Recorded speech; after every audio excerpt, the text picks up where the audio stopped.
Whitlock and LeVar Arrington, TJ Houshmandzadeh, and Greg Jennings are back.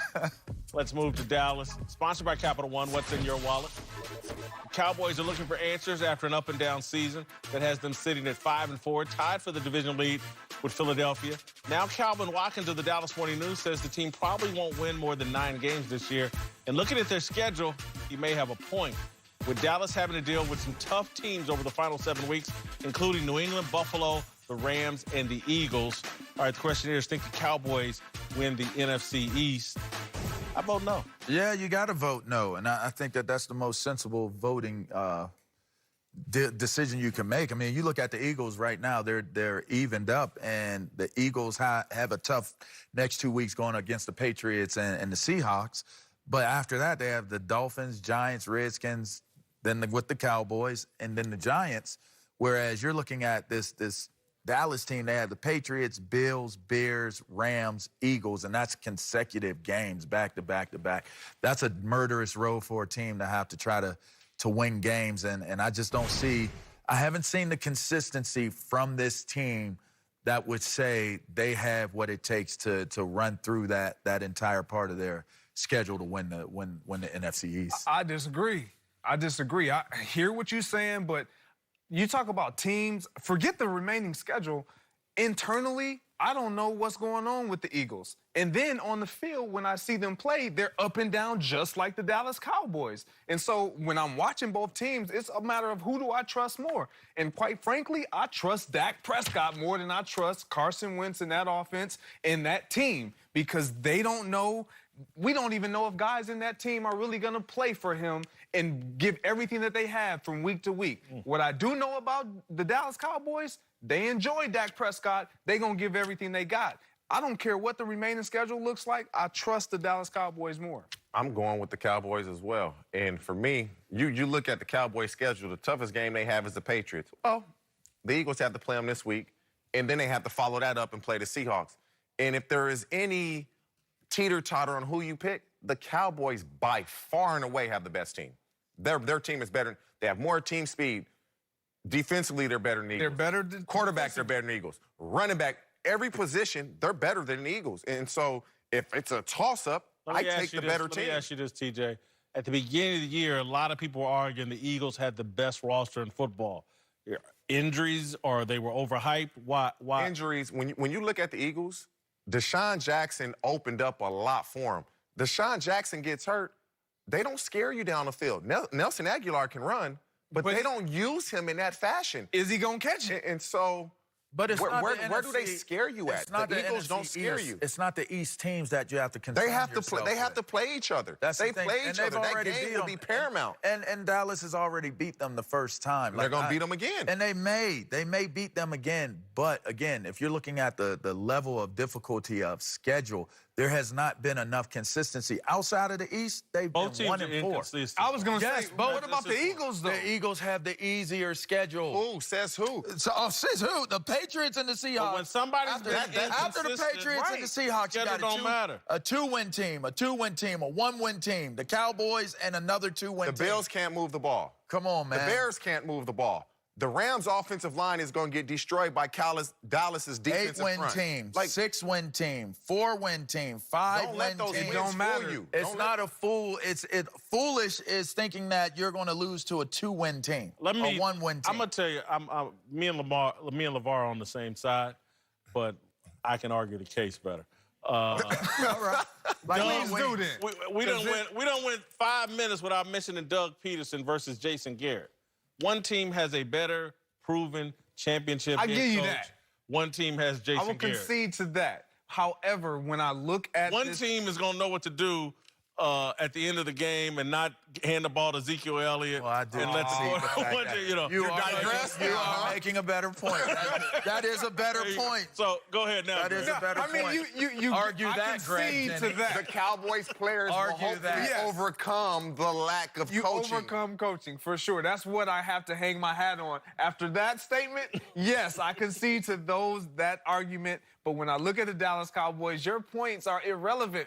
They had the Lions at home. They lost. Now, this week, the Cowboys have the Lions on the road with the potential no Matt Stafford. So, I mean, their road You can say their road is more challenging. I did not include the Lions in that road of hard Yeah, you're games. talking the Bills and the Bears that's going to threaten them. The Bills and the Bears. Bills and yes. How are they going to score? Yes, they have good enough defenses and potentially a good enough offense to be. Yes. Because I think Greg is right. You've said it, but you disagree with Greg. Both teams are wildly inconsistent. Yes. Which organization has the best chance of not being inconsistent over these last 7 weeks of the season? The Eagles. I think it's Doug Peterson and the Eagles. You can be inconsistent, but if you don't have the horses that can get out there and be inconsistent and still give you a chance, it doesn't matter. They got horses in Philly. Huh? They got horses in Philly. Yeah, Clydesdales? They got well. they're all in gear that we're wearing, and they're not all on the field. That's the problem with Philly guys. They're horses. They're not on the field performing. And if I forget Doug Peterson, because I conceded to that. But let's go to the quarterbacks. Who do you trust more? You're telling me you trust Carson Wentz right now more than Dak Prescott? I think that's a good point, Greg. Yes or no? No, answer the question. Oh, no, I trust Dak. You do? I trust Dak more. I don't. I just don't I knew he was going to say that. Coaching and again, it's not. It had Carson Wentz has more upside than Dak. No. Listen, forget the upside. We're talking about winning. Who do you trust to win? And Dak Prescott, But as well as he has better players around him. As Dak played, they just lost. Wasn't on He Dak, played though. very That was well. on Jason Garrett. That's correct. Thank you.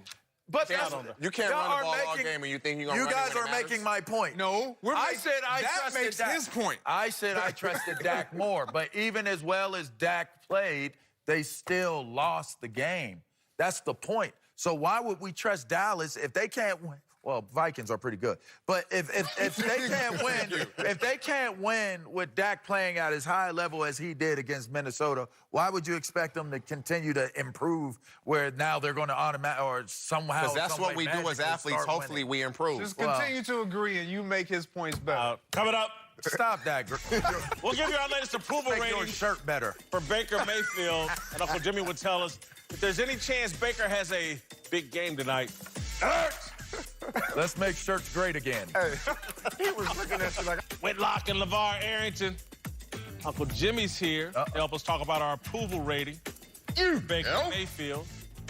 All right, Uncle. Talk to before that we dude. get to that, we're going to talk about your big dummy of the day. Oh, yeah, we talking about you. Yeah, they are. Hey, man, big dummy of the day go to the person that sit up here and tried to talk bad about some free chicken. Talking about it wasn't seasoned. You don't give a damn about seasoning. All you care about is whether or not it's dead. Feathers don't even bother you. Nope. That's true. All right, then. All right. Before we go any further, we're going to talk about Baker Mayfield, who has a big game tonight He liked the chicken. versus the Pittsburgh Steelers. I'm not real hopeful about Baker having a big game against the Steelers, and I think the Steelers' defense is incredible. I expect Baker to get embarrassed. He and OBJ. All right, LeVar, any chance Baker and OBJ have a big game tonight? There's a chance. Small, but it's small. I don't see it happening. I see the You're a Pittsburgh Steelers homer. doing that. I am a homer, Yeah, you're a Pittsburgh. but I'm homer, not aren't you? biased in this. I do All right, think- Uncle Jimmy, any chance OBJ and Baker have a big game? Look, man, let me just start off by saying Mike Tomlin is a man after my own heart. He's a good, God-fearing man. Good man. Just like me. And we don't tolerate bad kids. That's right. Look here, man, the Bible say, Uh-oh. spare the rod, you spoil the That child. child. That's true. Now, tonight, children, Preach. let me tell you something. Mike Tomlin shall not spare the rod Thou shalt not. on them spoiled-ass kids in Cleveland. Oh, wow. Loose that belt. Look here, man. Let's look at it now. Little Le'Veon Bell. His little bad ass want to smoke weed in the house. Thought he was grown. What Mike do? Throw his ass out. Thank you. Antonio Brown, just bad for no reason. He what old people call just unearthly good. Earth. Ran away from home. Hey, authorities called Mike Tomlin talking about, we found your boy in Oakland. Mike Tomlinson said, Keep it. keep his ass. And then there's big baby Ben Roethlisberger. Big baby. Ain't nothing wrong with Ben. He ain't hurt. Mike Tomlinson got his ass in timeout. See, Mike Tomlin is Furious Styles from Boys in the Hood. Oh, wow. See, the Steelers is that one family in the ghetto that actually got a daddy. See, the only difference is Mike Tomlin will beat your ass and then eat a pork chop afterward. Mark my words, watch tonight. He gonna tell Baker, go over there and get me a switch. Baker gonna roll his eyes, and y'all know that don't play in the back family. Mike Tomlin gonna say, yeah!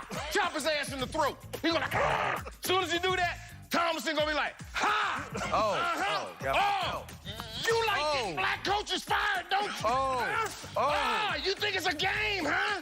Come on here. And the whole time, that's when Odell Beckham Jr. gonna be acting like a little girl.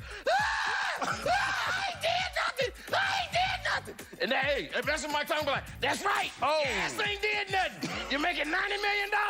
Ain't catching nothing. Never miss. Tell you what, you can go out there with another watch on again if you want to. Bring back memories. And then it start getting good to Mike now. He running up and down the sideline with a Hot Wheel chat. What's that coach's name? Freddie Kitchens. He run around chasing Freddie Kitchens talking about, with a Hot Wheel track. Talking about, you want some too? You want some too? At the end of this game tonight, y'all mark my words. Look here, man. The whole Cleveland Browns team gonna be sitting talking about, Mike Tomlin say, shut your ass up before I give you something to cry for. See? It's that time, y'all. It ain't gonna be pretty. Okay. All right, we all been there. Let me get to my approval rating before Uncle Jimmy gets carried away with that belt. Yeah, I'm scared. I've got Baker Mayfield Yes, at role player status. I move him up 6 points in job performance. He's won his last game. He's starting to play a little better. I got him up to a 12. Everything else stays the same. 62 role player. I got a scout team, coach, and the reality, he, 7 for his job performance. And all-time great because he did well in college. I'm going to give him that 10, but character, 8. I still need to see more. He's authentic, though, so I'm going to give him a 20 on authentic. So he's got 45. 45, wow. Yeah. All right, well, the internet is closer to you than me. The internet has Baker Mayfield as a dumpster fire headed into this big Thursday night football